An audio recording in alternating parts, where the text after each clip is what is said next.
The Boston Celtics take a very commanding 2-0 lead against the Dallas Mavericks. Now they're going back to Dallas for Game 3, which is on Wednesday, and before I talk about my take on that, I want to go over a play that was game-changing. See, at this moment, the Boston Celtics lead 103-98, and Derek White gets the so-called block, but we can't sit up here and ignore what happened prior to the block. You can clearly see Jaylen Brown's hand on Washington's back, and we can see that push made PJ a little off balance, and that's why he doesn't elevate correctly. That is a crucial missed call right there by the refs, because if he goes to the line, he can make this a 3-point game. It would have been 100-103 after this, and we know how good Luka is in crunch time situations. This play right here can come back to haunt Dallas, because if they lose the next game, it's over for them. They will go down 3-0, and Celtics will either win Game 4 or Game 5. But we can't put all the blame on the refs for this game. So I want to go over the stats on this one. Derek Jones, 11 points. PJ Washington, 17 points. Daniel Gafford, 13 points. And Kyrie Irving, my man, has 16 points in 41 minutes. Went 7 for 18 from the field, 0 for 3 from the 3-point line. Granted, he had 6 assists, but he just wasn't able to get into a rhythm last night. And he's now 0-12 against the Celtics in recent memory. And I think for him, he needs to be huge in Game 3 and take timely shots. And what I want to say is, you know how Luka would start the game off by having the ball? I think it's time for Kyrie to have the ball in the beginning, and he should go to work. Because we can clearly see Luka can get his easily. Granted, Kai can get his easily as well. But I just think it's a lot harder for him in this series because everybody is bigger than him. So they should allow Kyrie to have the ball early so he can get into some type of rhythm. Whether that's bringing the ball up the court or just holding the ball at the top of the key running plays. But Luka, on the other hand, was cooking this game, dropping 32 points,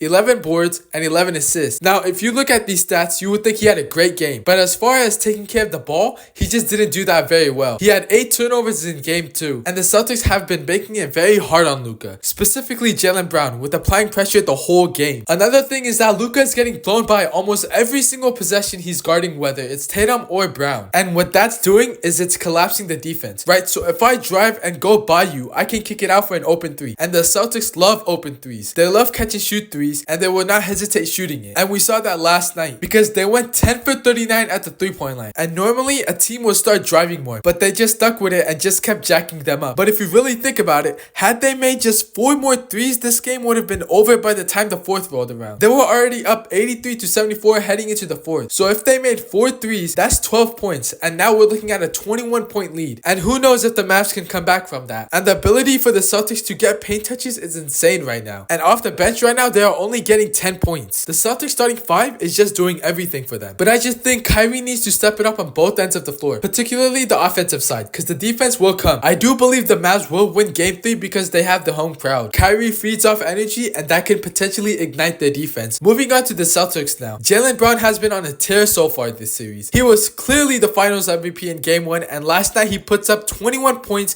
4 rebounds, 7 assists, and 3 steals. He's been great on defense guarding Kyrie and Luka. Jason Tatum struggled and went 6 for 22, but he still had 18 points, 9 rebounds, 12 assists, and 1 steal. It's not who's better between JB and JT, but it's the fact that one of these two will just destroy you on any given night. JB is bringing the intensity on both ends of the floor and is really leading this team right now. But JT is also leading by getting the others involved, which really hurts the Mavs because they keep collapsing on defense. And this matchup suits JB more as far as scoring. It doesn't mean JB is better than JT, but it just means JB has a better matchup. And by the looks of it, JB will win Finals MVP. Unless Holiday steals it, because man, he has been playing phenomenal. 26 points, 11 rebounds, 3 assists in 40 minutes, just being a threat on both sides of the floor. I think Tatum will take a backseat this series to allow Brown and Holiday to get their buckets, while he facilitates and helps the others get involved. Game 3 is really important because it can really change the series. Not because it's a must-win for the Mavs, but because if the Mavs win, we will now see Tatum more aggressive on the offensive end by scoring more. But that can really affect Brown and Holiday's rhythm, but more so Brown's, because he's not the bus driver for scoring no more. But going into Game 3, I'm very curious as to the adjustments Jason Kidd makes, because the way the Celtics are just getting whatever they want is not good for the Mavs defense. The Mavs can't have any mistakes against the Celtics because this is a very well-rounded and good team. Game 3 is going to be a good one, and I can't wait for it. Comment who you guys want winning the NBA Finals this year. Like the video and subscribe for more NBA content.